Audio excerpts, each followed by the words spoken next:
So, racing legend Derrick Walker, if you could summarize this lunch we just had, what would it be? Well, apart from indigestion, it's been a total waste of 2 hours of chatting about nothing. And now for Dinner with Racers, presented by Continental Tire. with your hosts, Ryan Eversley and Sean Heckman. Placeholder radio sound. I'm a driver. I'm very angry. This is the sound of a driver on the radio during a race. What do you think I should order?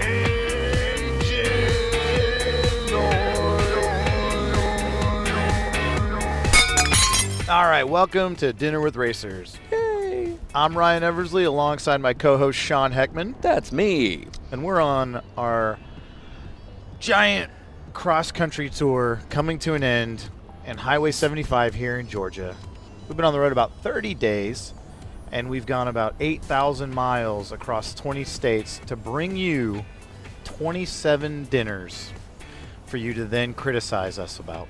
Now, I have to say, sitting in the passenger seat for the majority of this, the comfortability I have had in this Acura MDX has been unreal. I've been able to work. I've been able to sit here with my computer plugged in. Yeah. It was like being at the office. You've literally had everything you've needed to do all your jobs. Yeah. Yeah. All could fit in this Acura MDX. And of course, one thing that helps that is the smoothness of the Continental tires. Continental gave us a brand new set of tires to go do this cross-country tour on, and they've been awesome. So let's move on to the most professional kind of dinner conversation that we've had the whole time. And by professional, I mean on one side of the table, not the other. And that is with none other than Derrick Walker. Now, if you don't know the story of Derrick Walker, this is sort of one of those legends of motorsports that we were super fortunate to have. And I got to say, Derrick had absolutely no idea why we were there or why he agreed to do it. Right, about an hour before time for us to show up, he emailed back saying, "Don't worry about the audio equipment." Yeah. And that's something we need to do this. So it was pretty funny kind of getting his reaction when we showed up, and he honestly didn't know anything about us, and that kind of made it more fun. Exactly. We show up in his office like, wait, so what are you doing again? It's like, well, it's a podcast, and we kind of had to explain what podcasts were. But to his credit, he went with it. Yeah. Sat down for a little while and kind of gave us all the time we asked for and answered all of our questions.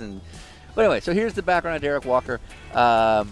Very, very storied career. He actually began his motorsport career with an old Formula One team known as Brabham. Most recently, Derrick had a very large role within competition at IndyCar, Right. kind of crossing over to what he called the dark side, where he was very involved in the technical regulations and having all the teams deal with each other. That all comes concurrently with him running his own race team known as Walker Racing, which is sort of just wrapping up their sports car program in the IMSA WeatherTech Championship. They'd had a great partnership with Falcon Tire for several years.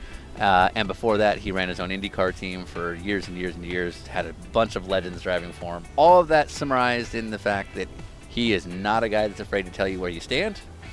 He was not afraid to call us idiots. Yeah, he called us Muppets like 6 times. We actually brought food to his office. We went just a couple blocks away to the BBI Deli in Indianapolis, Indiana. Derrick, not knowing what the hell we were doing, didn't really give us anything to go off of when we ordered sandwiches. So Armin at BBI gave us a variety of sandwiches. None of which Derrick liked. And we went from there. So here is a fantastic lunch with the great Derrick Walker, courtesy Of Continental Tire. All right, we're going to start in 5, 4, 3, 2. Yeah, we are good to go. We're just admiring the artwork. Yeah, well, I had a home that wasn't very far from here. It was quite a large house that, when I came to this area, had built, and had everything that I collected along the way in racing. I'd sort of stored there, and then when I downsized, I had nowhere to put it, so all the shit sit back here. So that's why it looks like a motor racing menagerie. Right. But it's good variety. I mean, you got everything from Willie T. ribs to Chilton. Well, they're probably somehow connected as to where I've been. Sure. Right. Which is a bad thing, because then it shows you how old you are. Do you want to have a quick look downstairs? Sure. Yeah, let's take a It look. might give you a little bit of an idea of what we got here.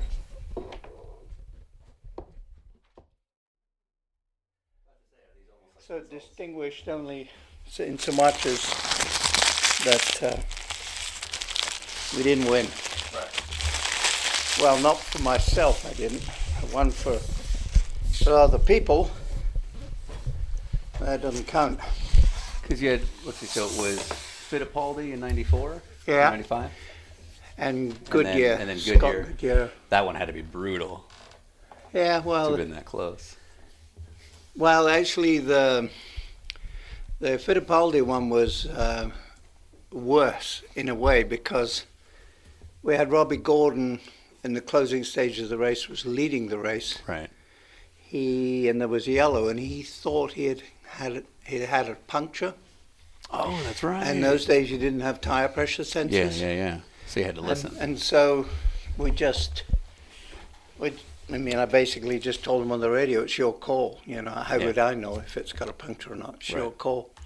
So he opted to come in the pits and change tires and got back out and finished 7th. But he didn't have a puncture. Right. And Christian was lying 3rd at that time. Right. So he ended up 2nd. There was a whole black flag and all that. So then it was game over. Nice. So which one of these would you say is the greatest memory for you? Or which one takes you back? Let me have you put this on, too, if you can.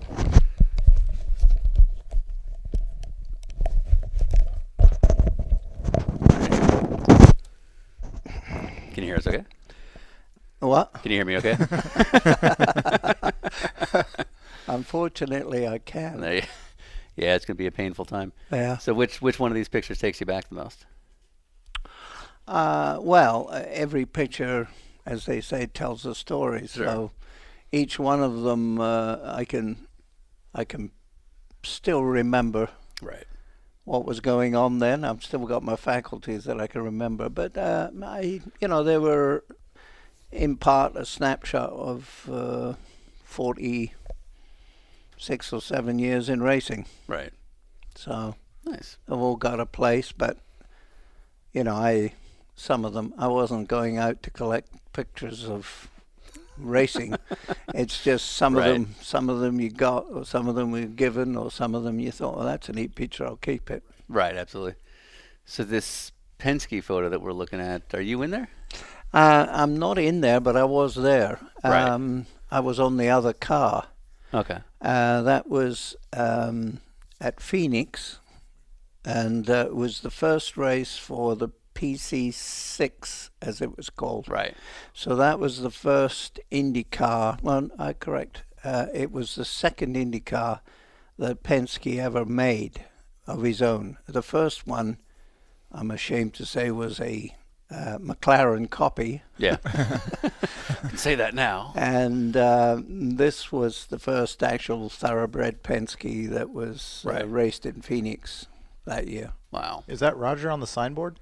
Yeah, he's on the signboard, Nice. and there's quite an array of people there that are sort of been around and Right. still around in one form or other. How would you say he is from then to now? Because this is, what year is this? This is 80, 81? No, that would have been 79. Okay. End don't of wanna know end of 77, something like Okay. that. I don't think you want to know how old Ryan and I were then. So, Yeah, just little puppies, I should yeah, think. if even, yeah. So, how has Roger changed? In some respects, not much. He's still, he's still clear on Right. what he wants and demands. He's a racer. That's it. But he's a businessman as Yeah. well. So hasn't changed a lot. Obviously, age like all people, and Sure. he just keeps on ticking. He just has a. Is he every bit as sharp as he was then, would you say? Well, I don't know who is, right? When you get. I can't argue if anybody's sharp, so I got nothing. But, No, as you get years, I think you lose some, you gain some. Sure. I think he's still got it. right. Yeah, for sure. How did the dynamic change for you two between sort of working for him on the team side versus the last couple of years where you're more on the tech side? Well, if you'd asked me prior to actually leaving IndyCar, Yeah. I would have said it was good. Yeah. But Roger and Tim Cindric, probably more specifically, Sure. didn't. I think it's fair to say, from what feedback I've had, didn't agree with what I was doing at IndyCar. Right. So, but Roger doesn't bear grudges. It's all about winning, and it's Right. all about the job. So, you don't take that position carefully. But up until then, I mean, I've enjoyed working with him, and I have the greatest respect for him. Sure. So when it came to like the lobbying and the posturing and all that stuff, that was pretty much a Tim deal. No, Roger would get into it. Oh yeah. He's. But that is the same for every team. That's Sure. not. That's not exclusive to how Penske you works. got your job to do, and everybody's got their perspective. But Right. it's not something divides relationships. It's not personal, and it's all about getting the job done. And I would have to say, as being on the other side of the fence, on the white side, I would say, as opposed to the dark side. Right. Is Is that how it is at the office, by the way? Do you guys declare that when you walk in? Hello, fellow white side? No. No. What I meant was, on the dark side was my reference to being an official. Right. Right. So we assume if it's dark over there, when you're a team owner, you've got this Right. brilliance of clairvoyant, And no one reality. knows what they're doing on the other side, right? You got more reality than those guys who are in officials. So, Right. so on the dark side, you have a very different view than you do on the pit lane side. Sure.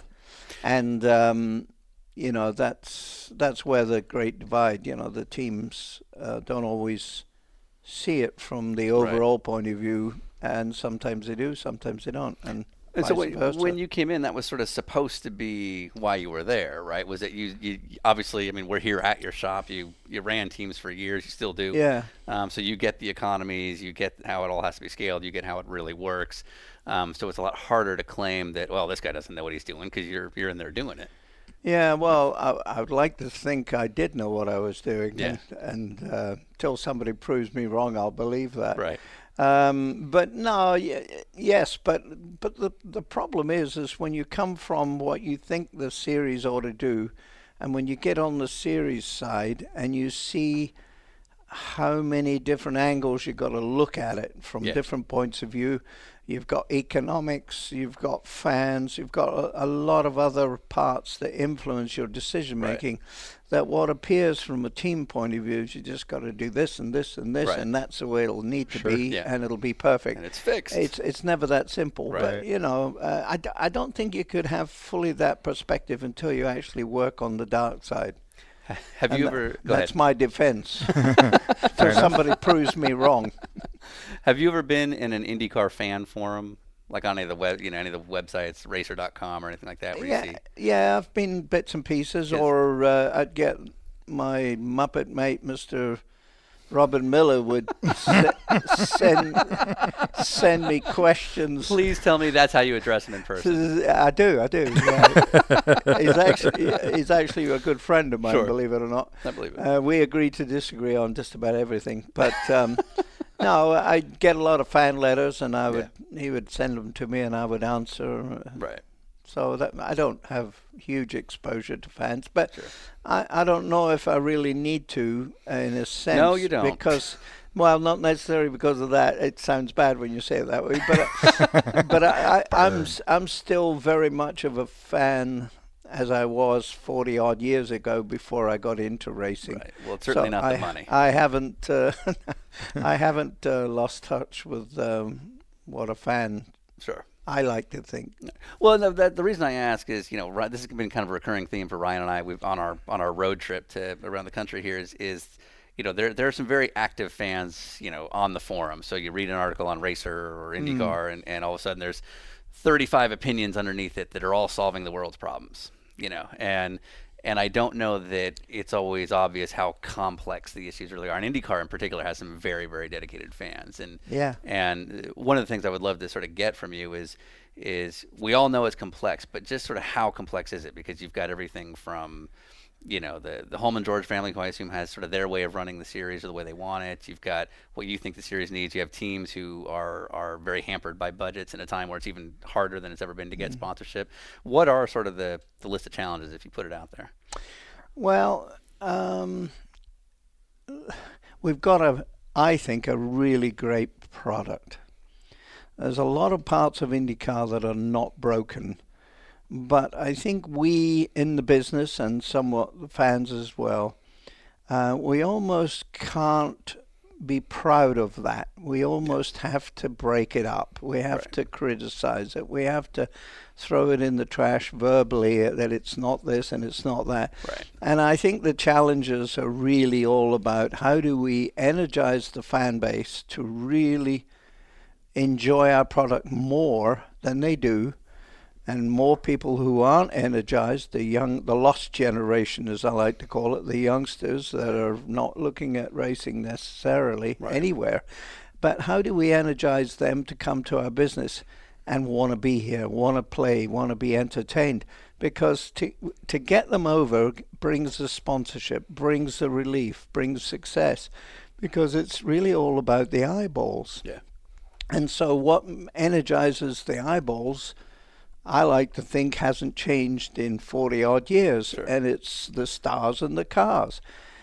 The cars have to be wow, they have to be sexy, they have to be fun, they have to be dynamic, and we got bits and pieces of that, but not where it needs to be. Otherwise, maybe we'd be further ahead.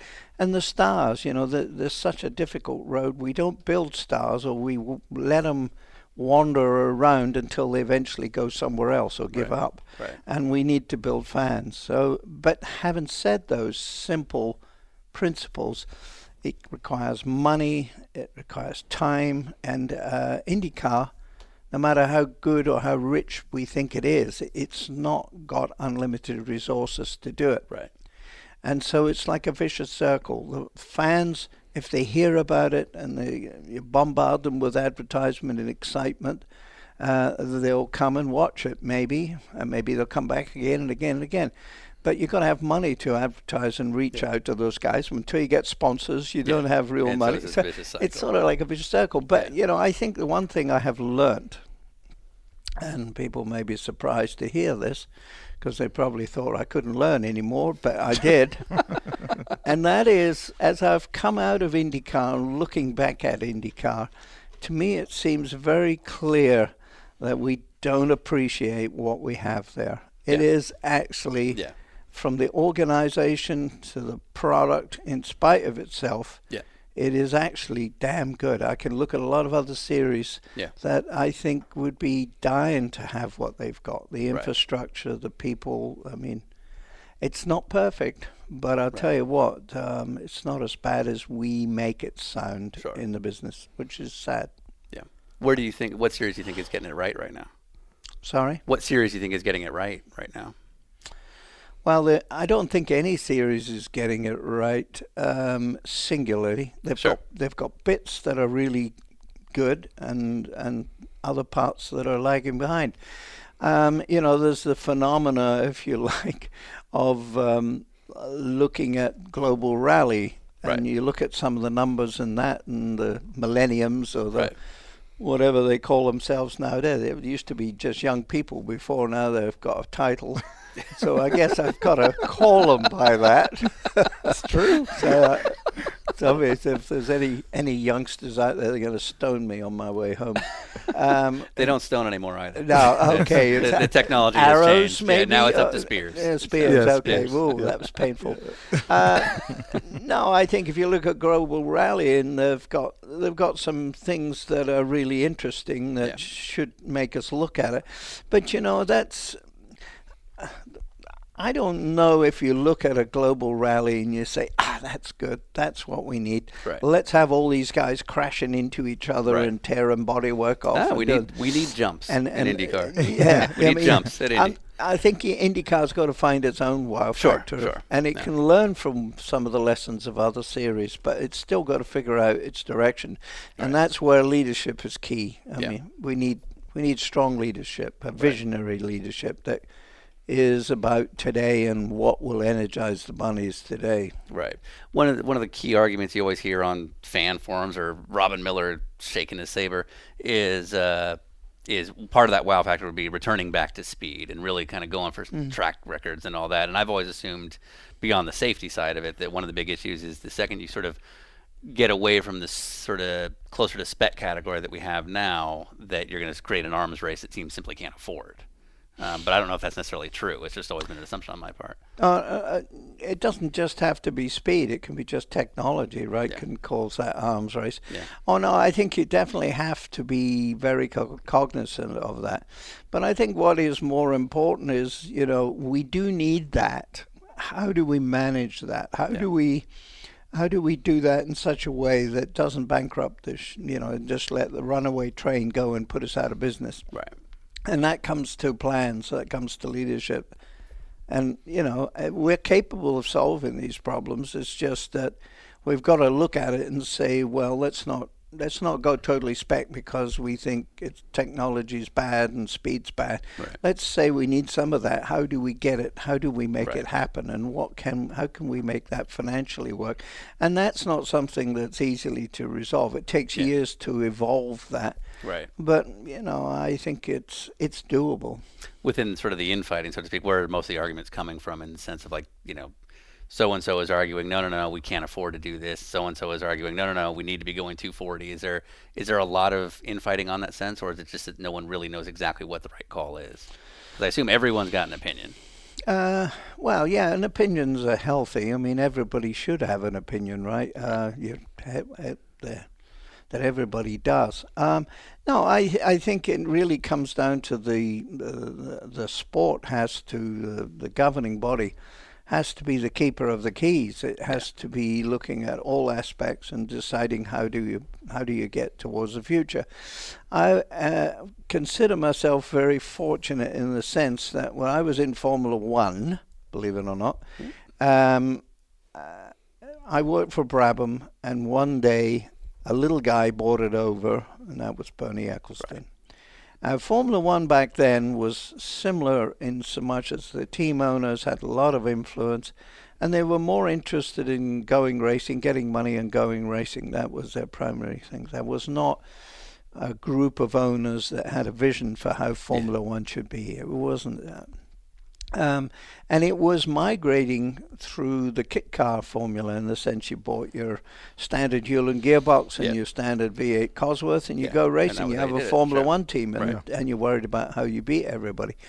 But the one guy that came on board was Bernie Ecclestone, and here's a guy who was around racing but not really a neophyte racer in terms of the nuts and bolts and the cylinder sizes. That was not his business. But he was a car salesman, but he had a clarity and a vision, which he saw Formula One in a specific way. And I will stay convinced of this, that Formula One would not be what it is today had he not come along and taken the reins. Yeah. And so there are people out there that can have that clarity and take it. And I would have to say, okay, the world has changed a little bit since the 70s when Bernie came along, or the 70s, early 70s. The world has changed, but I would have to say I think IndyCar's in a better position than Formula One was back then. Absolutely. So there is a right formula that could energize our bunny. Now, Formula One has its challenges, but you'd have to say it's it's never given up trying. It's always looking to push the envelope, and it's always about the ultimate, right? Right. You can't just have a pit stop be 15 seconds. You've got to have one that's 2.5 seconds or something, and and bring back that spectacle. So they find a way, and I'm not saying they do everything right, but I think to me that shows that you can take what was a mediocre formula and almost dying on the vine in some respects back then, and one guy made a difference. Right. How close did you guys work together? Between you and Bernie? Well, I don't say I work together with Bernie now. I'm still friends with him, and I always go make a point to go and see him and talk to him. But, don't talk on a daily basis. Sure. So you are a team owner now, and obviously when you worked with Bernie, he was a team owner. Is there any similarities between the two of you? Anything you might have picked up You're from taller, him. I think. Yeah, you definitely got him on the height. I had him on height, but he had me on brains, I think. I mean, I think I could build the car and set it up and run it. He probably couldn't, but anything else, he had me down pat. No, he was interested in the race team, but as he saw, this is my version. He may have a different version, but as Well, he's our next interview. yeah, He's not. you should. He'd be He will right. never take he'd our be call. worth the price of admission. If you get in there. No, but I think my perception was when he looked around and saw that no matter how successful he was going to be or tried to be, it was only as good as the environment of the business was, and so he started doing things to make the business climate better for team owners, and then it consumed him to the point is that he could spend his whole waking day just worrying about how to build the series and get the events and get the manufacturers engaged. So, he quickly sort of migrated away from his team and ended up 100% on the series. Right. So, but I think that sort of I don't know. I mean, that ability to look at it and say, my race team in my world's only going to be as good as the series is and the world that the series operates in. And giving to help make it happen is giving support to allow it to happen, I think is crucial for any owner group of hockey team Sure, or anything. yeah. Yeah, it's all the same. Do you want more of your sandwich, by the way? Feel free. Huh? Do you want more of your sandwich, by the way? Feel free. No, it wasn't very good. It's We went. I can see why you left this one for We me. had absolutely no clue what to get. What was the place called? BB. BB's BBT BBI. or It was like BBI? BBI Deli or Yeah, something like they're that. pretty good. No, I'll Yeah. eat it later. All right. Yeah, it was actually like a question. We're like, oh, what do Yeah. we? No idea. Let's just get something for Yeah. Yeah. So we bought 3 sandwiches because we had literally no That's clue. all right. I don't actually have much lunch. Yeah, at you said you times. don't really eat lunch.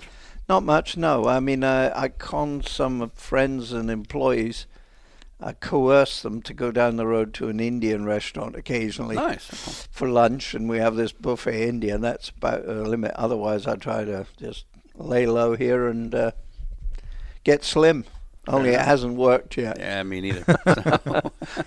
The ring on your right hand with the checkered flag. What is that from? That is the Indy 500. It's 1985 winner's ring. Nice. Um, That was when you were with Penske? yeah, that was the Danny Sullivan year. Yeah. The spin and win. That's when I was working there. Yeah, What were you doing at that time? running the car. Team. Right. Oh, So you were the My- car my- chief, crew chief? well, I ran a car, which was Danny's in this case, but I was the general manager. I was Okay. your Tim Sindrick Sure, of sure. back then. Right. Did you, when you got into sort of the series management side, did you and Bernie ever speak? Once I did, yeah. I mean, I would go to the CODA and Right. Because there's got to Chat be with him. something. There's got to be some sort of sage advice he gave. no, he didn't. I mean, Bernie actually, I saw in writing the other day, gave his opinion on what he thinks of America. Yeah, I read the And same article. and I've heard that from Bernie himself. But I think one of the key parts of what Bernie says when he lavishes praise for Putin, as he did in this Yeah, case, yeah. Right. was he's joking, but he's really serious. I Yeah. mean, Putin is probably singularly minded as Bernie is, and Yeah. ruthless Yeah. in whatever way he needs to get things done. Not saying I approve of everything Putin, but I think the takeaway, which I've heard Bernie say this, and I absolutely am convinced it's the missing link is that it's leadership. It's Yeah. the leadership, and finding people that know how to lead, I think, is the missing link in a lot of different walks of life. Right. There's only a few of those Putins or whoever You don't whoever you support. Right. You don't have to say anything you don't want to, but is there a fix for that? Is there a leader that can come through right now, particularly in IndyCar, that you can see in front of you right now and be like, okay, this guy's a good fit? Well, I mean, we have Mark Miles, who Yeah. is running the series now. I think there's a caveat to that that ought to be said, and that is that, you know, not everybody could build a franchise like Bernie Eccleston, if we use Yeah. him as the model. A not so benevolent dictator, you know, Yeah. who was tough when he needed to be tough, but brought in the money, Right. and everybody profited. A lot of people been made very rich, and the series has grown into, you know, beyond expectations over from where it was. Right. Whether it needs to be something else, that's another story. But there's more than, I like to say, there's more than one way to skin a cat, and it's not necessary that everybody should do it Bernie's way. I haven't actually seen another way, but I'd give it the benefit of the doubt. And Mark has only just been in the job a couple of years or more, and I would say from past experience, it takes a while to figure it out. Yeah, for sure. And so he's still going through that, learning his way. Yeah. We'll see if his way works. I wouldn't say it doesn't, but I think his management style is different to, say, the Bernies. Sure. But I would also put in the same category the Rogers. Yeah. Roger is very similar to Bernie in many respects. He has a better way to package it, and he's not quite as as direct as Bernie can be. But Roger's very singularly minded, and they both have some things very similar in common, and that is they don't need a lot of words to say what they want to happen. They don't, unlike me rabbiting on here. He could have said it in about 3 or 4 words. Yeah. And Doesn't make for good podcasting. no, it doesn't work. I should have been a politician. And and the other thing they're very similar in is they have small organizations. They don't have a lot of people. They don't have matrix management. Yeah. They have management. They listen to the people, but they employ the right people, and they energize their bunnies, and they manage the ship, direction of the ship. So they're very similar in that way. It's amazingly small organizations of key people, and they get things done. People that work from don't have to be lectured on how you should come to work and do it. They come energized. They pick good people. Yeah. That's the other thing. They're very similar. They know how to pick their people, and that's the kind of thing I think leadership Right. So we're out. does. You two are I wasn't. Yeah. It's not definitely happening. non-starters. I could tell that when you By our sandwich showed list. me what my lunch was. But it's okay. It's probably got a budget. Have you got a budget? Oh, we have a budget. Yeah, that's where it We're is. probably way over it. Yeah. We're So you've gotten to work with some pretty impressive drivers over your history. I assume I know the answer to this, but who's the biggest pain in the ass? Oh, God. Shinji Nakano. Who is the biggest pain in the ass? Shinji Nakano. It's got to be. It's got to be. No. It's Shinji was all That's who right. I have picked out. It's not Shinji. No, Shinji was okay. I mean, pain in the ass, that's probably being a bit unfair to them. These guys, if you think about it, being a driver, you can relate to this perhaps. It's you're so dependent on your results. You're so dependent on the next sponsor or the next team is going to think you are. You've put so much pressure on yourself, or the business put so much pressure on yourself, that I don't know why you wouldn't be a pain in the ass when things don't go right, or when you need things exactly the way you need them to do the best job you can. So I don't think I had too many drivers they all had their ways, but then I'm sure they would all talk about me and say, well, gee, he was a wanker or whatever. Senator Derrick Walker over Yeah, here. absolutely. I didn't that see was it. not an answer. Yeah. I like that It is. you literally spent 2 minutes not answering. I give you credit. That is amazing. No, I give you credit. I think that's awesome. God, he caught me. No, but if you want to name names, I'll tell you what their pain in the ass was. But if you say, did I have one any more than the other? Nah. Actually, I'll tell you the biggest pain in the ass you get in the business is not the drivers, it's usually their dads. Oh, We yeah. this is it. Sports car is obviously a huge I theme of mean, that. the dads are worse than the drivers. Yeah, actually. absolutely. Yeah, So my guess was Robbie Gordon.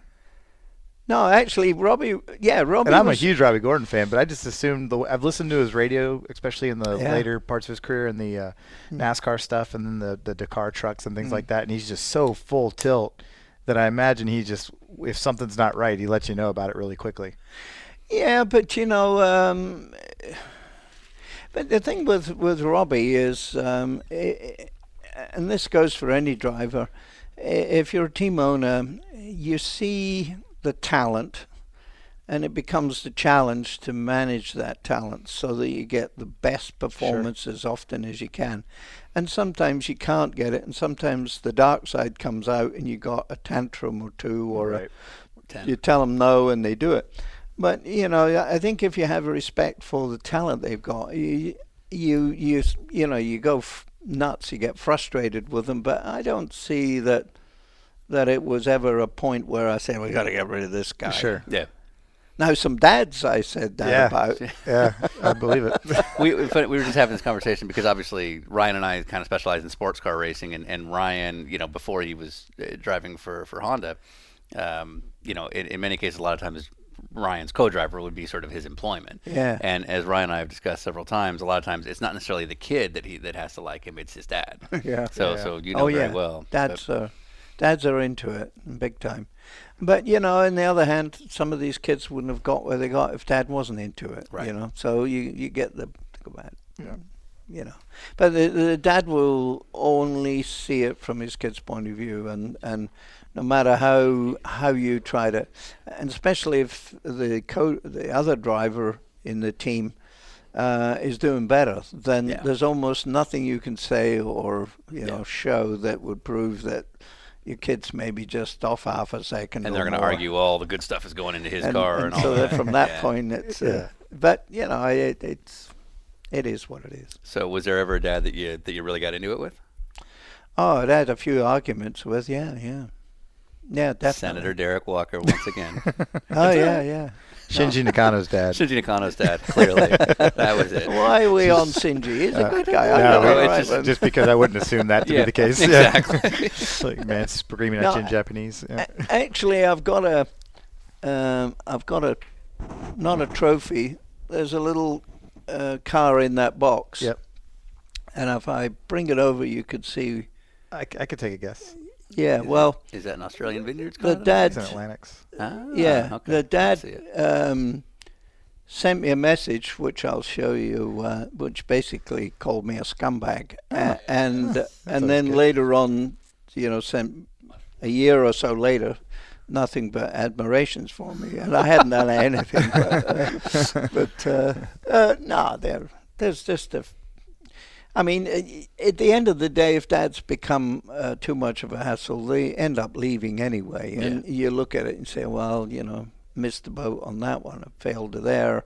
Whether it was his fault or your fault, you didn't get a benefit out of it, didn't stay long enough, or you didn't have any success. Right. So it's never just get rid of dad. It's the program didn't get what everybody had hoped to get out of it, Right. for whatever reason. In a team like yours, where there does have to be a customer basis to sort of fund the shop that we're in, Sure. You're just coming off of a several-year stint in the IMSA series running for Falcon Tire. I assume there's a balance because with a racing dad, you're dealing directly with the guy, and even if he disagrees with you, he gets the sport.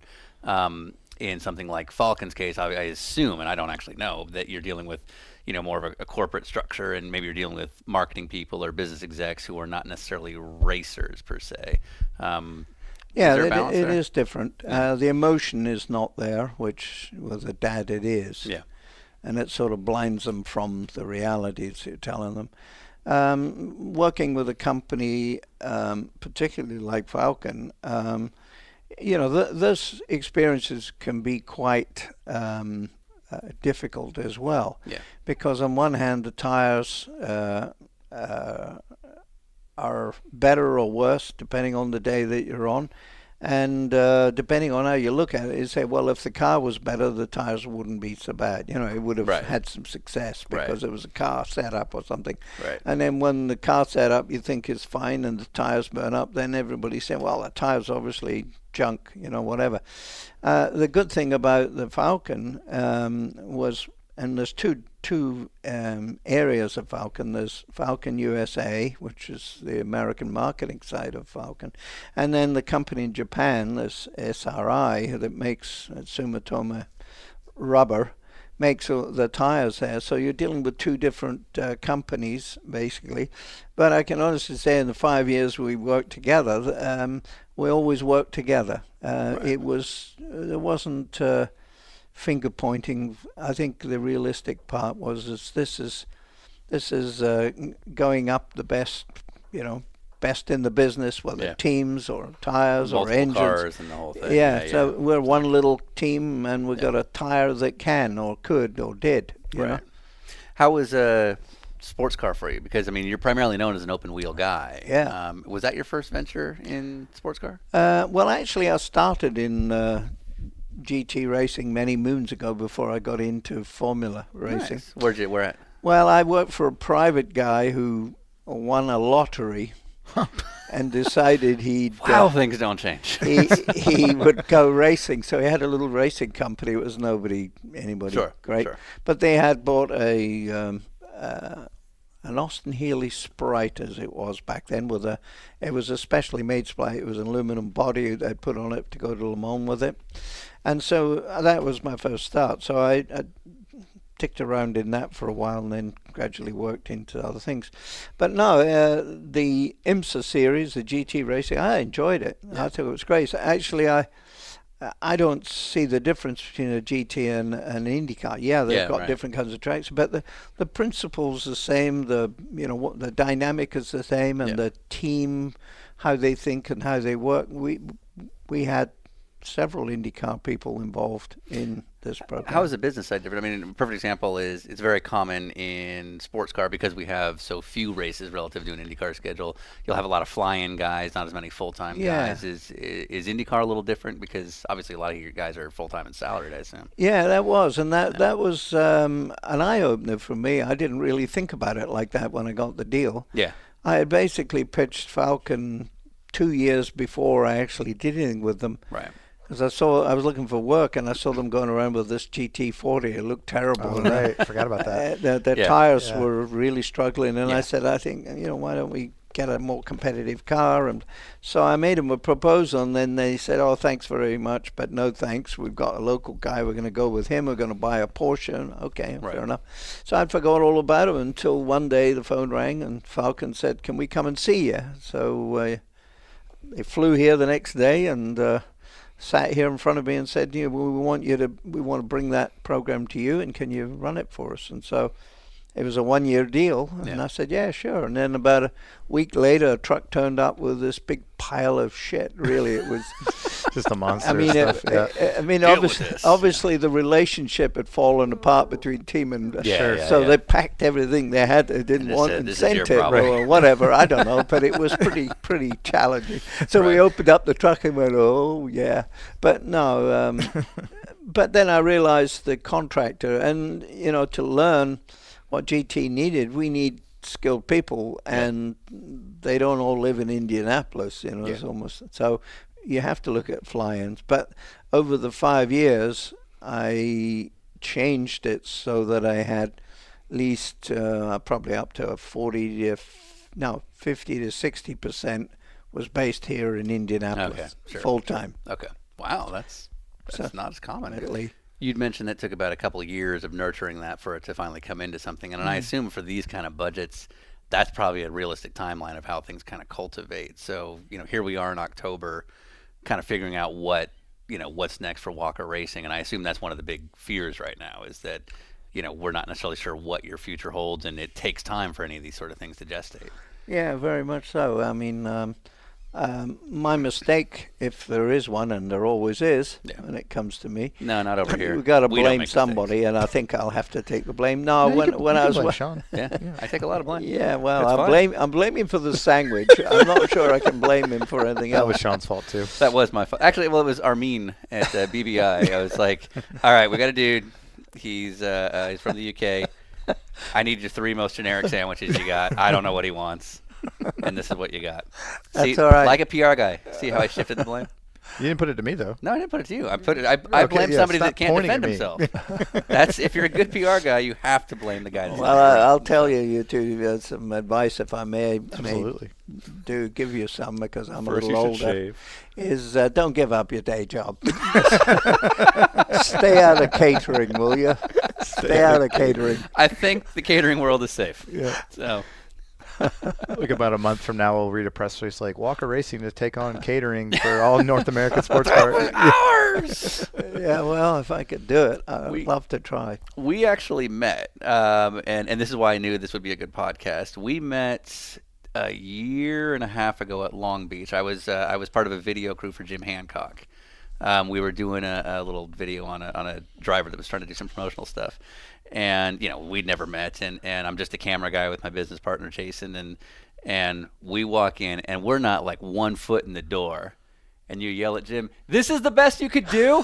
I was like, "Okay, I like this guy," because we're tired and we're haggard, and it's just not a good look. It's like, and because Jason and I are definitely guys who can appreciate this kind of sense of humor. Yeah. So it's like, okay, we can hang. I like this This guy. is going to be fine. Well, Yeah. the theory behind that, apart from putting some pressure on Jim, Yeah. but the theory behind that is the best line of defense is attack. So if you're going to Yeah. come in there and try to pull me out and make me look bad, I'm going to go for you first, and then you're going to be always on the defensive.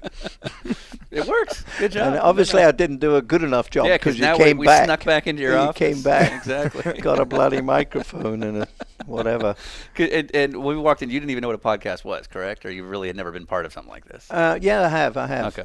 No, the disconnect was I've been thinking about a lot of other things, believe it or not. I mean, Weird. you guys Weird. should have been priority. Well, I thought we were. And I had forgot that I knew you guys were coming, and I forgot what the original reason was. So when I saw you, I thought, what am I going to do with these guys again? I mean, I saw your email, as I said, and said Right. something about audio. I was like, I'm going to and bring in some lunch. audio gear, and your reply was, "No, I don't think the audio gear is I said, I necessary." don't understand what the hell you want I with think it audio. is. But once you told me, it all came into play. So was the next 2 hours like, how do I get out of this? Yeah, that's what That we was were. our assumption, because like we didn't hear from you. Like, he's trying to get out of it. He's Yeah, trying to he's get out like, of it. somebody give me something to do. Yeah. No. I'm Bernie, not, you need something, anything. no. I didn't place, but it's yeah. When I said to you I would, it's just remembering that I had. And when you get older, you should be so lucky if you only forget that. I'm not. I'm going to say you're about 48. And Yeah, I don't- easily. I don't think I'm gonna. I don't think I'm gonna make it. So you that guys are old. about the same age then? huh, Yeah, we're Sean? close. Yeah, Getting closer. yeah. So, if I recall correctly, you driver manage? You do driver I did. management? Yeah, and you managed Simon for a long time, right? I did Simon and Will. Yeah. How did it come apart? Because I'm friends with Simon. I don't know Will at all, but Simon's actually been helpful to my career. Uh-huh. So I'm just curious to know how that came about. I know he drove the Atlantics program. Was he under your, watch at that point, or is that something that came from the Atlantic program? No, he didn't actually have a driver's manager when he joined me. He came over from France and he talked to Sebastien Baudet and said, I need to go. I want to go Atlantic. Which team shall I go to? And Sebastien recommended us. So Simon turned up here, drove for us, and we won the championship. And I, at the same time, was doing my Team Australia thing, which was going on there. And because we won the championship, I was able to get some more money from the Team Australia side and use the money that he got from winning the championship, combine that, and then he raced in a Team Australia for me. All right. And then when we finished Team Australia and he left and Will left, It was sometime after that they were trying to get their rides sorted out and things, and they would come back to me and ask me to, what about this? Can I help you Right. with that? And so we just sort of rolled into it that way. And it wasn't my intention to go be a driver's manager, but those two, I knew them well enough that I could help them, and I did. I went on and managed them and got Will ultimately to Penske, and I think was behind the scenes trying to get Simon on board there as well, and ultimately it happened. Yeah, I mean, those are two really great prospects to have as your first driver management clients. I mean, you could probably start just a side business alone doing that. Well, they have a couple of things in common. One, they're both quick. Yeah. And secondly, they're both tight as ducks' asses, as you Americans would like to say. They're both pretty tight. So I wouldn't say it was the most profitable venture being their manager. Copy that. That's funny. And they were pretty good friends for a while, and then they kind of had a rivalry build last year over some contact.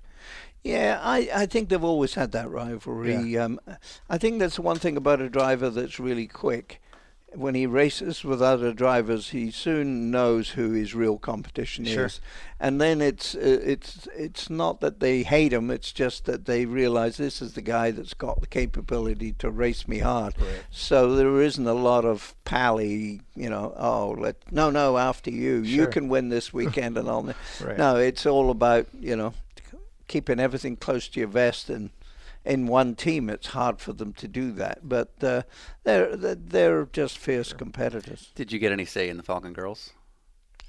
I said hello, Did they say it back? but I had to look around first, make sure my old lady wasn't watching me when I said hello. I'm in charge of this place. I am the boss. That's my name on the wall. I didn't have any choice in their selection, but I appreciated them coming along and being so interested in our racing. Sure.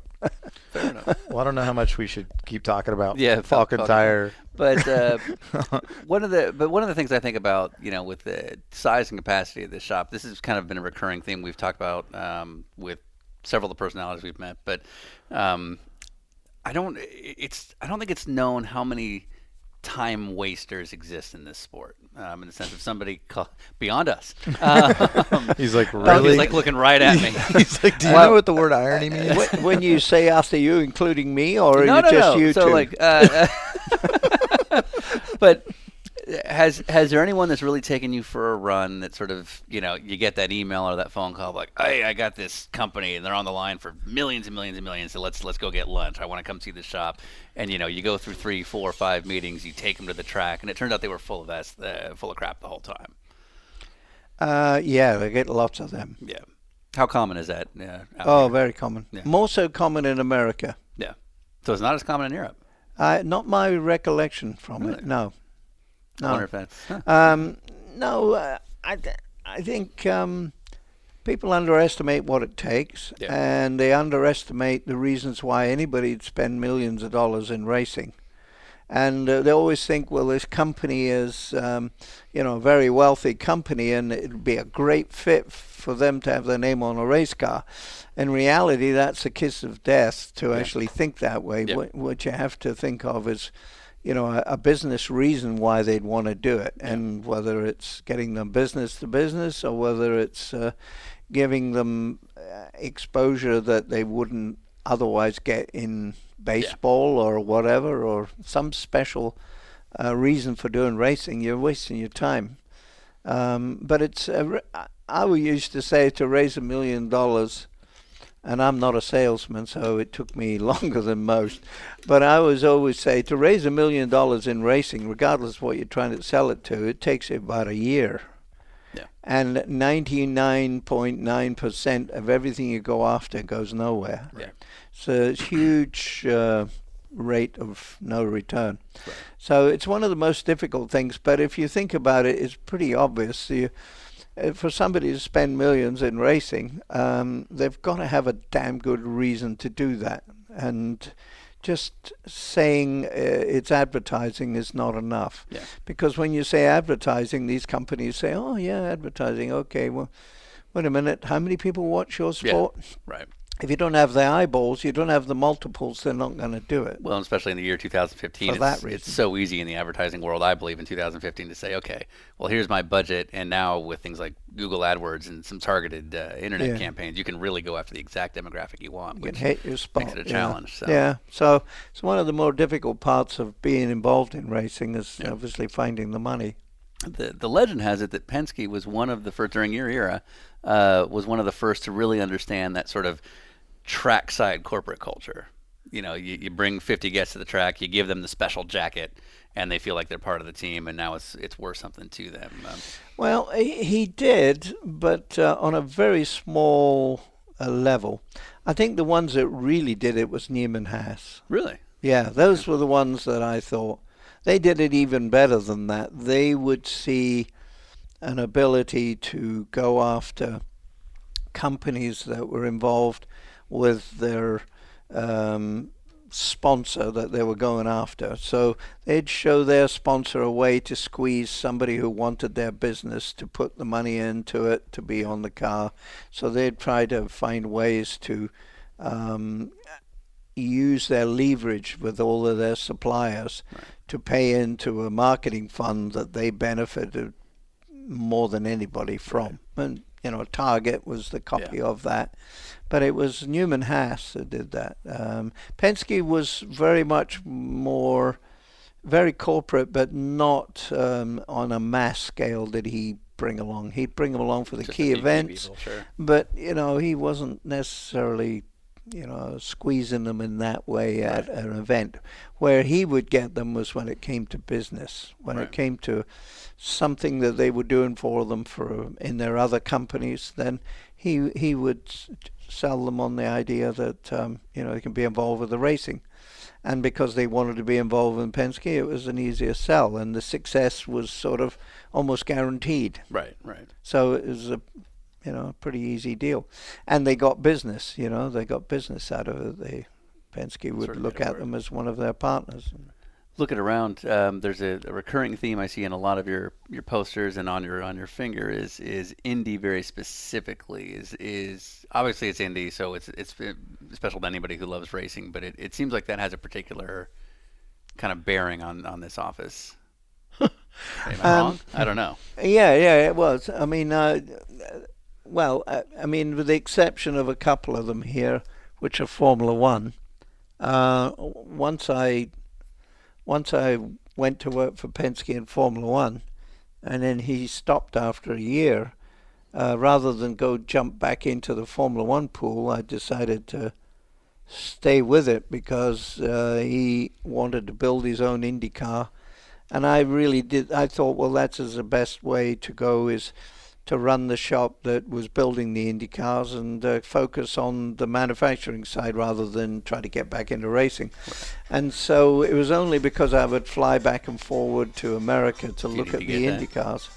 Do you need to get that? Do you like my call That sign? is amazing. That's the Muppet Show. Is it? Yeah. Is that Robin Miller calling? No. Okay. But is your Muppet Show just your ringtone? in Yeah, general? we definitely don't answer it if he... I think just knowing that the Muppet Show is your ringtone is Yeah. everything we'll ever need to learn in Well, this business. Well, I shouldn't take full credit for it. When I went to... when I worked at IndyCar, I went there and I affectionately called us Muppets at IndyCar. Right. We're Muppets this, Muppets that. And, you know, it's one of those things when you get a word, you sort of Right. always Yeah, popping it yeah. out. And Right. and so my assistant, Amanda Trotter, actually got that off the internet and put it on my On your phone. cell phone. Nothing makes me. If there's a highlight of this entire trip, Yeah, the it's going to be Muppets. knowing that Derrick Walker's ringtone is the Muppet Show. Have you seen the new one? No. It's really well done. Is it? It's excellent. It's like, do you watch much TV? Only a little bit, A not little much. bit. News. Netflix? News. Of course you Mostly. watch the news. Nothing? You never Game of Thrones? Huh? But Game of Thrones? Better No, Call Saul? I mean, I see it, but I haven't watched much of it. Fair enough. No. Fair enough. You No. gonna You you gonna vote for Trump? actually, I probably don't vote for him. I don't vote for anybody. Are you not allowed? I am, actually. you a I'm an citizen? American Oh, citizen. good for you. But you're a convict. I I always look at the politicians and say, you can see individuals have got pieces that you think make sense, but when you look at the greater mass of politicians, I'm less as enchanted by the whole thing. But I do say, unfortunately, that I think everybody should vote, but I don't. What about, like, can we announce right here that you're going to run for something? How about state senator? No, No? probably not. Oh. No, they're not looking for one anyway. But no, I don't know what I'm going to do with the rest of my life. That's what I'm trying to figure out. Sure. Probably first time in many years I'm sitting here and wondering. Is that exciting? I wouldn't say it's not exciting. I mean, exciting is when you know what you're doing. Yeah, sure. And when you're sort of trying to figure out what you've what should you do? It's it's a work in progress, so you don't know what thing. I've always been fortunate enough to, whether it's a 5 or a 10-year cycle or whatever, is sort of do a job for a while and then opens up. There's another something, and I go off and do that. So I haven't exactly stayed in one job specific. Probably team owner mostly, but so I've benefited from moving around. So moving somewhere else is not something I wouldn't entertain. As long as it's something I can do, and racing is about all I know. Right. So if John Q. Moneybags comes in with a bowler hat, a satchel of money, and says, Derrick, whatever you want to do, let's go do it, what would that be? Well, first of all, I have to clear you Muppets out of the room. So if somebody's going to... We're here all week. If somebody's going to talk turkey, I've got to get you lot out. We brought you turkey. Because that bacon and whatever it was... Blame Armin, I'm not taking it. That sandwich didn't cut it. What would it be? It depends on what he wants and how much money. I love racing, so I don't really care which one. If I had all the money... As I said when I was at IndyCar, I'd like to come back as a team owner next year and be bitching about aero kits and race control. Yeah, that's the whole time. I want my turn where I can bitch about them, because that's all I've heard about what I was doing when I was there. But no, I as long as you've got a racing that's challenging, I don't care what it is, really. As long as it can be a business venture. We have a recurring theme on the show where it's a pass-along question. And so we recently sat down with John DeGeese of Sports Car 365, and it kind of hits on what you were just getting at. So I'll just ask John's question and see if we get another answer out of you. But basically, as a team owner, director of competition, many different facets of motorsports, is there anything you want to try that you haven't done yet? Yeah. Oh, you want to know? No, I mean, I'm fine with moving along. No, I'm going to give you an odd answer. I'd like to be successful.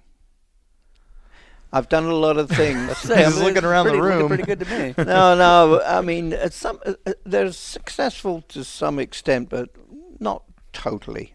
Sure. It's unfulfilled business. I mean, I've been involved in IndyCar racing, but how many wins, how many championships? No championships. I was involved in Formula One. Yeah, we won some races. Was involved in a championship. Did I have my own Formula One team and could, say as a profitable venture? Not always. So, as long as there's an opportunity out there, whatever I do, I'd like to, be successful at it. And that may sound pretty corny, but that's probably about it. Yeah. Well, on that same theme, our next Dinner with Racers is going to be with Brian Clausen. Are you familiar with him? Sure. Okay, so Brian's raced, for people that might not be, he's raced everything from USAC midgets all the way up to the Indy 500 and nationwide cars and all sorts of really cool stuff. So one question that you can think of for Brian Clausen. Have you got a 5-year plan? That's a good question. That's a great question. Because in this business, regardless of whether you're Brian or you're a chief mechanic or a team owner, a wannabe IndyCar official, I think you've always got to be thinking about the future and to have a plan. Because if you can, it sounds corny again, but if you can visualize 3 to 5 years from now, And this is my advice to you two Muppets here, by the way, too, is if you could think, 5 years down the road, imagine where you could see yourself if you could really do this job right. But seriously, what you would want to be, because I think because I'm older than you, I can look back on it. I'd say more luck than judgment. But being fortunate enough to get an opportunity to be in a business you like doing and to have had a lot of opportunity was more luck than judgment. But I think if I had to do it again, I would want to be a little bit more deliberate by thinking a little bit more about the future and planning.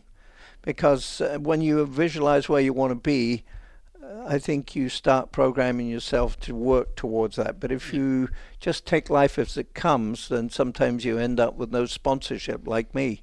Yeah. So that isn't good. You got to be as a plan, because nobody's going to bring it to you and give it to you. You got to go out and get it. Usually. On a similar sort of topic, Brian Clausen being a young driver, but he's already made a name for himself and his path is probably set. Do you have any advice for the driver that's just coming out of Skip Barber, or maybe just coming out of go-karts? What are the things, I'm sure you've been handed a million proposals from kids that want you to hire them for many different programs. What are the things that you look for in a young guy that's coming up, or a girl? And then what are some of the things that you've had to deal with and you're like, ugh, obviously Little League dads is annoying. Yeah, but sometimes that's the only way they can get there. So you got to take them as they find them. Sure. Well, there's obviously a lot to learn when you're a young driver starting out, and it's try to develop as many people as you can get attached to or can get to know, who you really admire, and try to suck them dry of everything they know. You don't literally have to do everything, but getting the benefit of hearing their experience is beneficial to you, because somewhere in what you hear from these people, a wide range of people, somewhere in these people's advice, you will find some lessons that will be the right fit for you. And I think I would be looking up for anybody that's been ahead of me. Or better yet, look at somebody. Not better yet, but the other thing is look at somebody who you admire and say, when I get to where I want to be like him. And then try to understand, what does he do that's different? Right. How do I have to be that kind of guy to get there? Because these are role models, and they've all done what you're about to do before, so it's nothing new. So benefiting from them or using them as a role model is important, I think, because you don't get too many shots at it. And, when you're a young guy and you're going to go see a team owner, you're going to try and tell him you're Mr. Wonderful. First impressions It's a big deal. They're a big deal. Yeah. So make sure you've got a plan going in, and you're not overly prepared, but you've got to tell something, and invariably it's the real person they want to get. They don't want to have somebody who's been, programmed. Right. They want to hear the real deal, and most of them anyway. And ultimately, they've got to be able to back it up with some speed, of course, but capability. And now, having been here through this lunch, I've realized that I've probably seen the best of you two, right? Oh, that's it. This is That's not it. getting better. It's all downhill from this point on. We've got It's the off season. Leave me alone. we've got a 1 hour plan. And, the sport. How long have you been with the missus? Actually, 47 years. Jesus. How's that work? It works very well. I like to say that I've got so much money invested in her that it's impossible to think about changing her out at this point. You might as well stick it out. So I might as well stick it out yeah. to at least 100 anyway, and then I'll think about a young chick or something. No, it works very well. My wife... Is she a race fan? Sort of, but not much. She knows what it's all about. But I think I've been fortunate enough as somebody who understood that racing is consuming, Right. and we, meaning people that are in racing are really the happiest when we're doing what we like to do. Right. It again sounds corny, but she's been understanding enough to let me go and do the job. Nice. Did you know that Spencer Papelli killed somebody? Sorry? So we've heard about fathers. Who is it in the paddock that's the guy you can go have a beer with and laugh out loud with? Well, there's lots. Sure. I mean, it's all about relationships, racing, and it's all about people, right? It's not about race cars; it's about people. So, along the way, over the years, you meet a lot of people, and a lot of them you do laugh with. There's several in different teams that I've sort of come across that you're always pulling each other's leg and laughing and having a beer. Do you want actual names of those yes. people? If you're given. Well, there's a guy at Sam Schmidt's. His name is. No, I won't tell you his name because you'll get him into trouble. He did that on purpose. Yeah. Yeah, didn't you hear he got run over in the paddock a few years ago? No? Okay. No, He's on to us. his name's Greg Beck. Okay. And he does the transmissions. Nice. Funny guy, good guy. He's sort of the class clown of. But well, he's not so much a clown. He's just got his New Zealander, and he has a good, funny sense. Every time we see each other, we're all sort of pulling each other. But I mean, there's lots of them out there, and none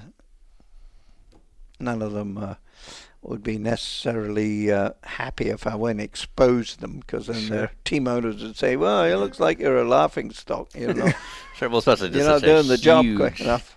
And with the huge audience draw. Tens of Yeah, what we're yeah. doing. But people, relationships, which and racing being what it is.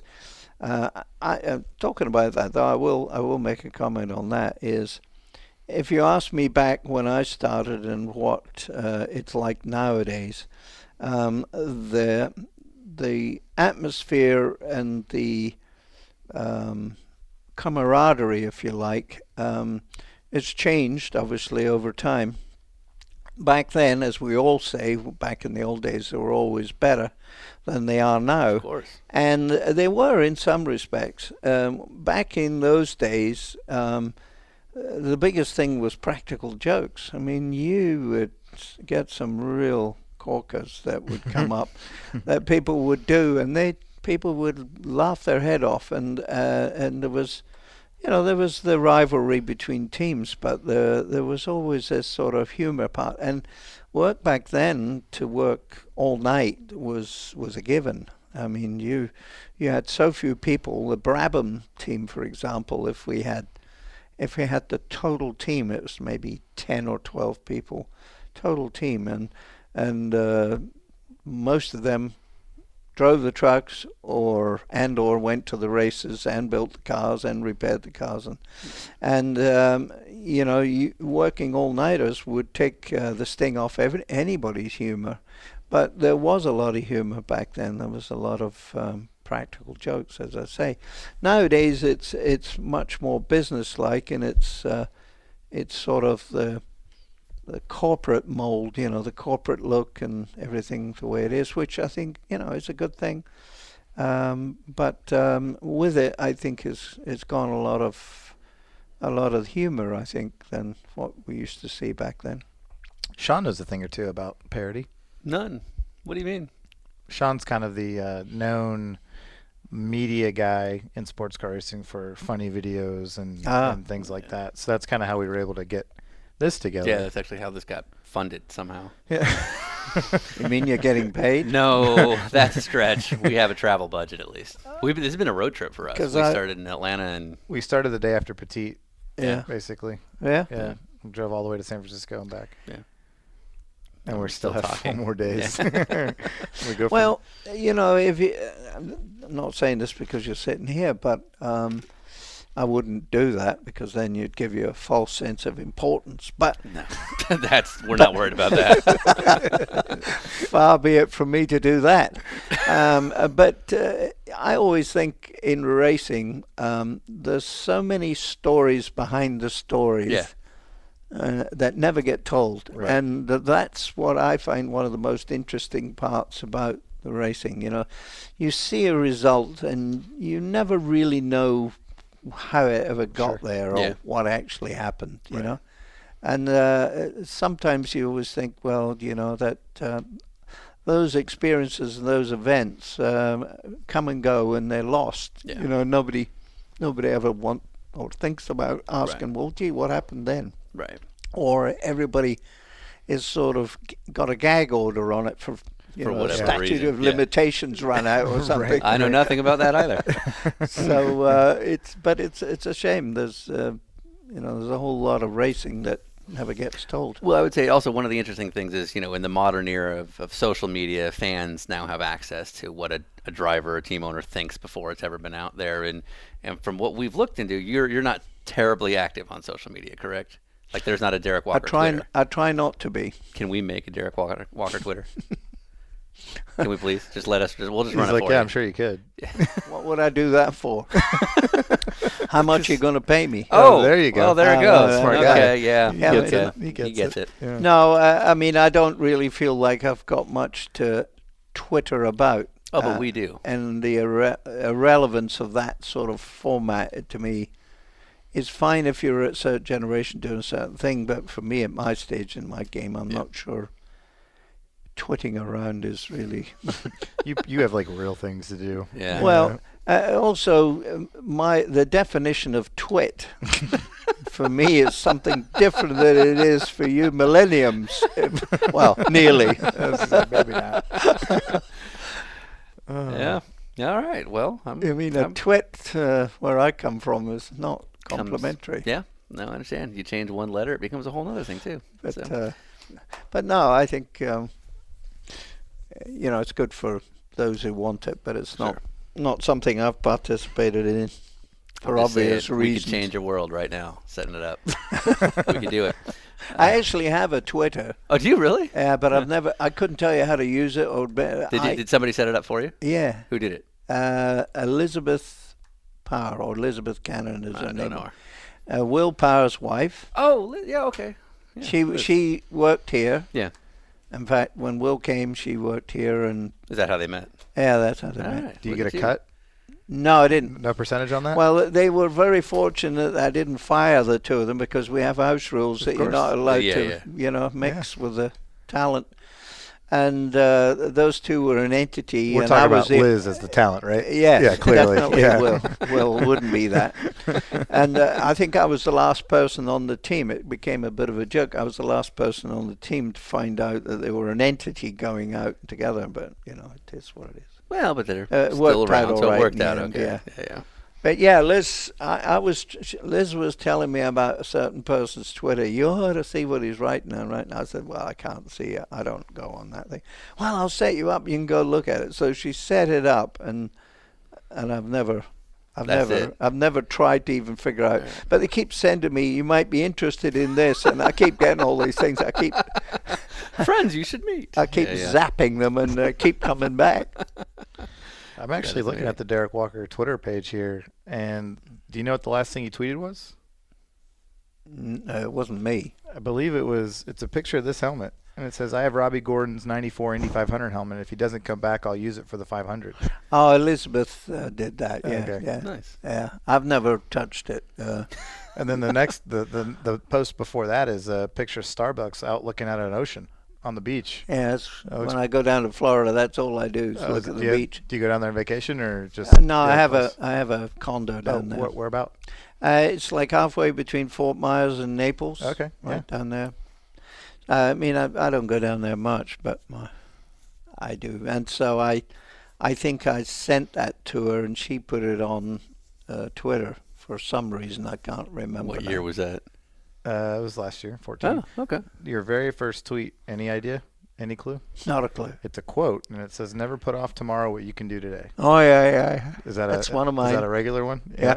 Or I used to have a sign on the back of my door there which said change or be changed, which to me summarizes what this business is all about. You've got to keep You got to keep reinventing, improving. Otherwise, you get left behind. Right. Which was really a reminder to me that I'm getting old, and eventually I'll not be able to do this. And I got to find some way to keep in here. So, to kind of wrap this up, what do you think where's the next place we're going to see a Walker Racing entry, or do you think you're going to continue looking for opportunities in the management side of series, or?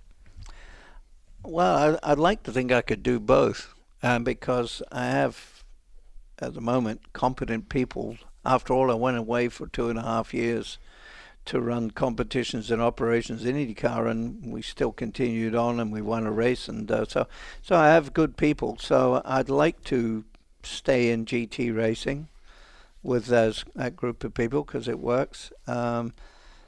Like to look at doing something in the management side of series or something like that. I enjoyed working at IndyCar, the challenge, and the one thing about that kind of job is you do have. It sounds very noble in a way to say this, but you do have a feeling that you're in a position to make something different. You got a chance to.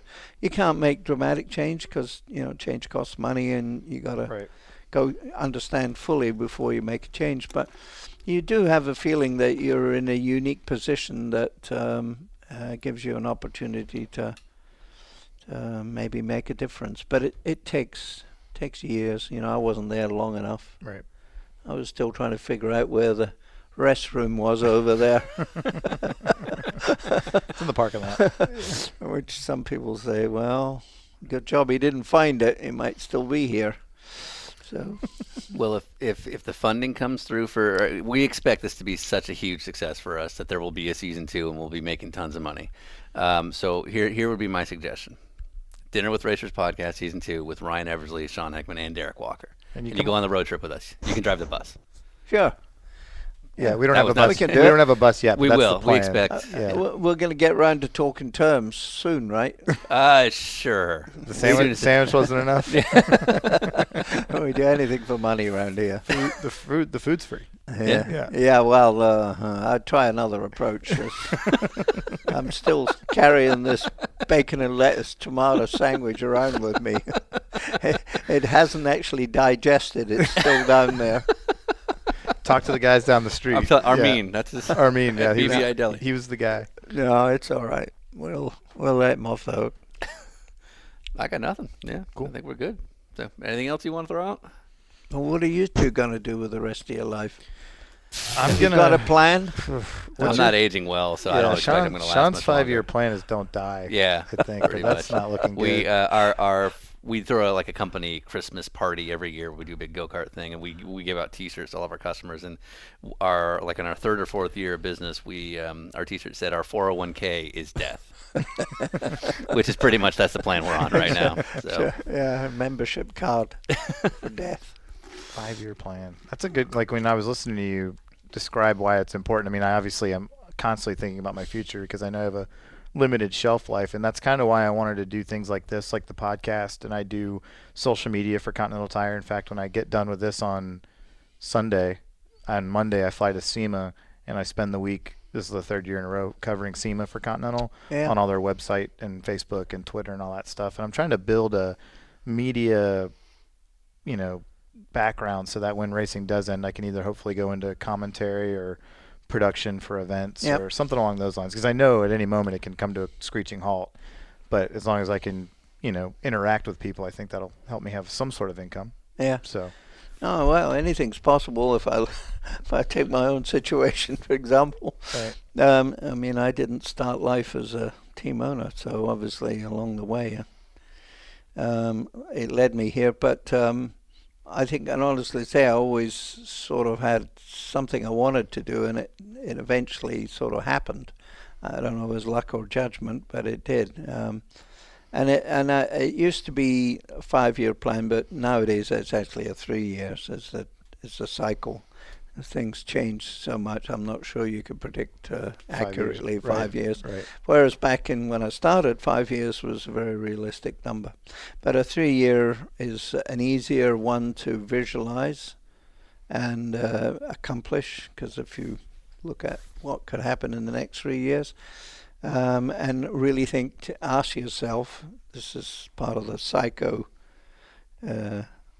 driver management program, which I'm going to have to charge you for now because I'm giving you all my secrets. Invoice Sean. Yeah, there we go. But if you have an objective, then it behooves the question is how you're going to get there. Right. How do you see that coming together? Yeah. And what do you need to do to make that come together? What do you personally have to do, not only to have, but to do to make it happen?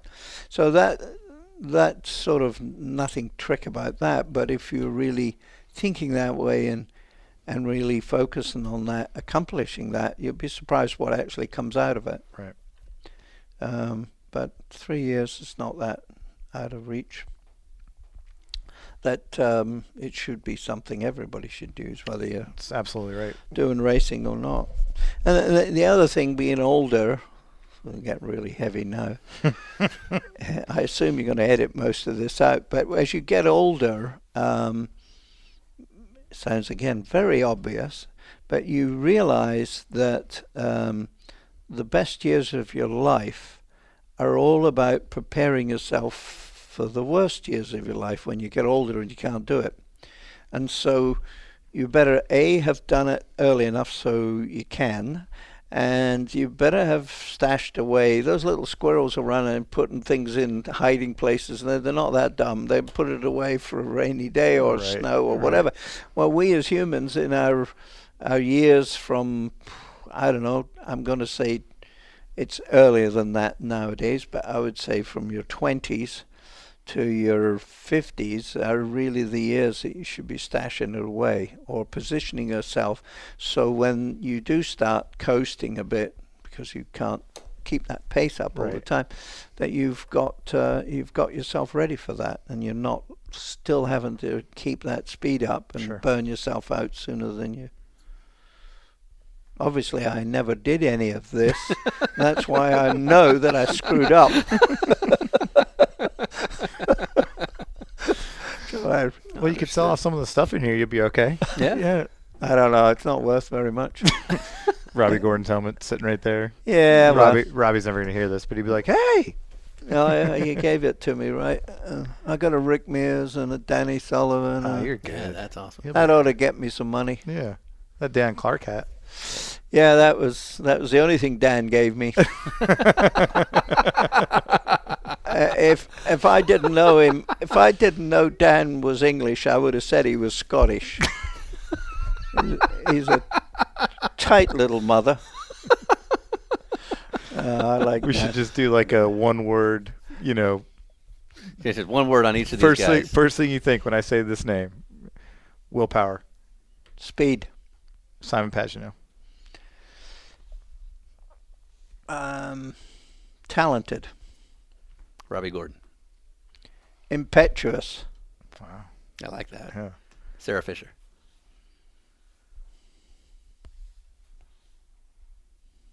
That's a tough one.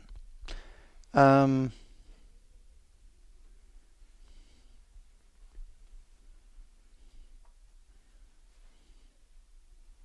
racer. He was. Racer. Danny Sullivan. Hollywood.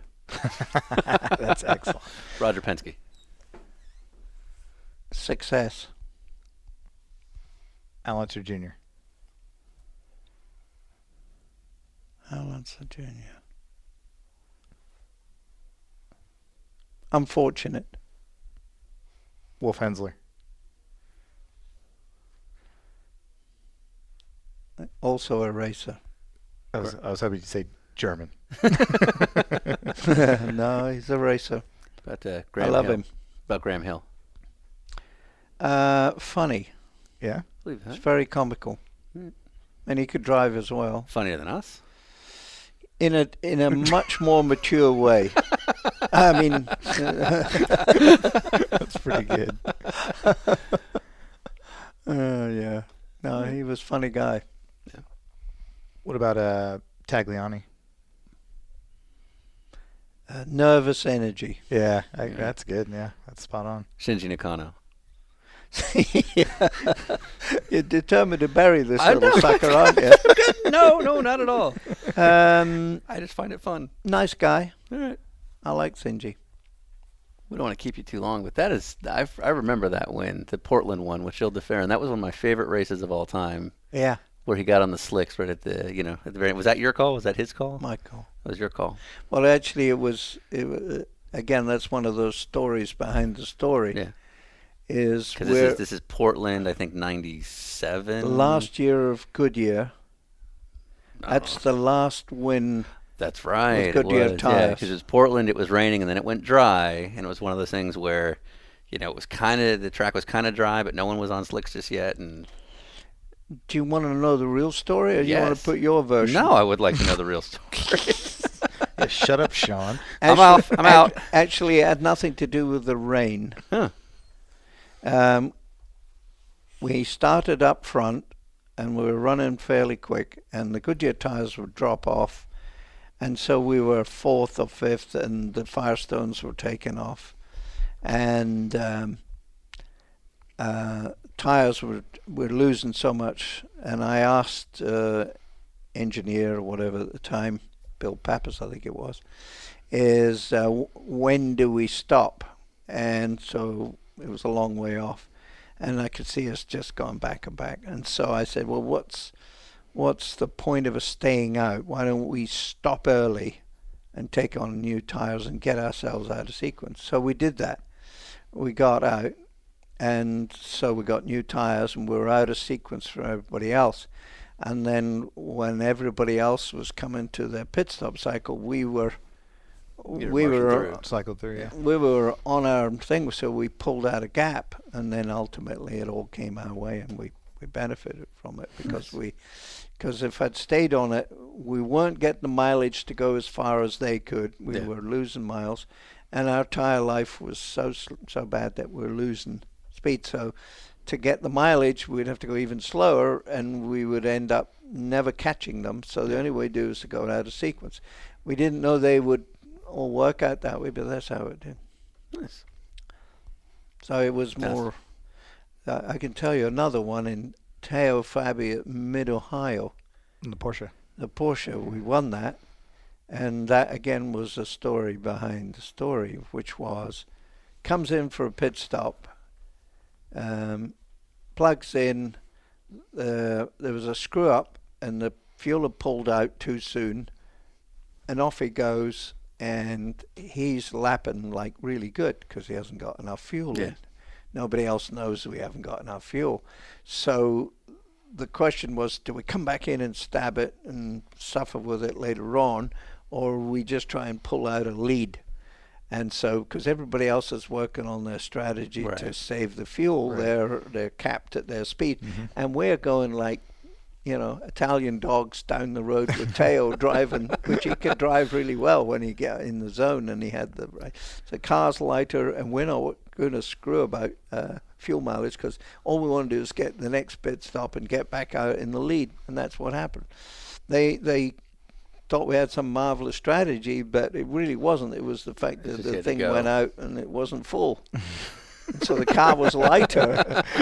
Instead of dialing it down to get the mileage to get to the next pit stop, when it's have the fewest pit stops, or the least amount of pit stops we needed, we did the reverse because we had no alternative, and everybody thought it was. And then the driver, Teo, when he came out of the car, he was a bit bumpy. And when he found out we had screwed up in the pit stop, he was really pissed. Even after he won. Because it was taken away from his ability to be the guy who drove so well, so fast, and whipped everybody, that it was now. But we never ever told anybody, oh, it wasn't Teo, it was our screw up in the pits that won the race. We just That's not a common phrase. It was our screw up in the pits that won. Yeah, we just quietly let it go, and but Teo was pissed about that. Not a happy camper. Well, I give you credit for not really knowing us and giving us quite a bit of time, actually. So thank you for that, despite not knowing what the hell we were about to do. Yeah, well, I'm gratified in knowing that you're going to reduce this down to about a minute. And these last 3, 5, whatever number hours we've been sitting here are just going to be a complete, utterly waste of time. That's what we're good at. So, all right. I think on that note, Continental's got the check. All right. Hey, you should tell those things they need to get on an RSR Porsche. Let's go racing. It's Continental. Come Oh. on. You just told him. All right. That's a pitch.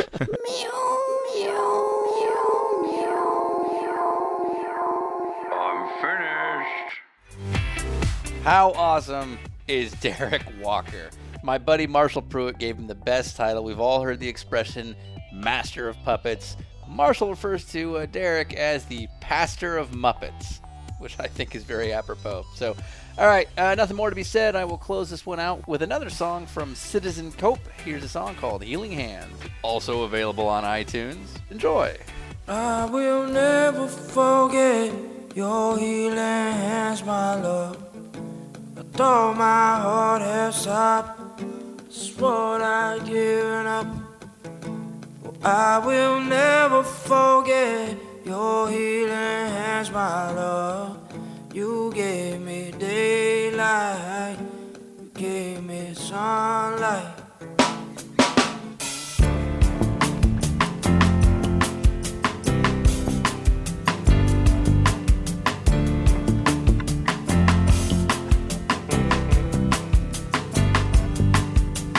Turn the tape recorder on. We just left Jackie O for Marilyn Monroe, and we all bought and sold for tobacco, firearms, and alcohol. And what's a pocket full of gold without a woman that you could hold? Gotta afford to be a backburner no more. Now we got a lot of places to go, cause the actions of a few have put a world in harm's way. And history has proven that they killed our leaders dead. I don't know about a right and wrong. I got a muse from the east to the west.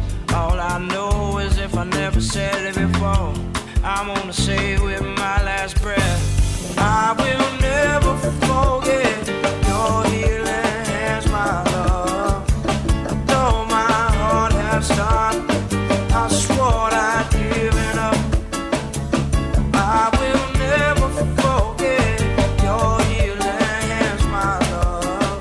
You gave me daylight, you gave me sunlight.